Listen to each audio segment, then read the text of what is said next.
how I edited without the Canva Pro. Because as what you can see, hindi pa ako nakapagbayad. But it's okay. It's fine. Kwenchana.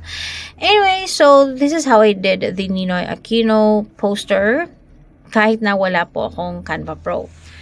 And also, while you're watching what I'm doing right there, I'm gonna explain bakit may Ninoy Aquino Day. Besh, si Benigno Ninoy Aquino Jr. ay ang OG na kontrabida ng taon para kay dating Pangulong Ferdinand Marcos Sr. Noong kapanahunan ng martial law, siya ang pinakamatinding leader ng oposisyon. August 21, 1983, kararating lang niya galing US galing exile. Binaril na siya agad pagbaba pa lang ng eroplano sa Manila. And literal na plot twist na ikinagulat ng buong bansa dahil sa trahedyang ito nagising ang buong Pilipinas, nagalit ang madla at nauwi sa People Power Revolution noong 1986 para ibagsak ang diktadura.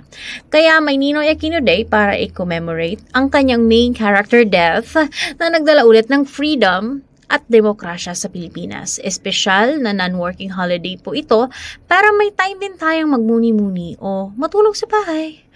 Anyway, ano nga ba ang nagawa niya? Ang Jabida Massacre Reveal 1968. Siya ang nagbistado at nag-expose sa madilim na insidente. Ito sa pamamagitan ng isang maalab na speech sa Senado. Literal na nagdala siya ng receipts.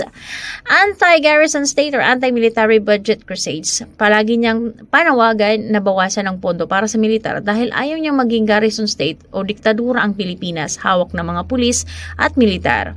At konestyon din niya ang paglalagay ng mga overstaying generals sa gobyerno. Makinig sa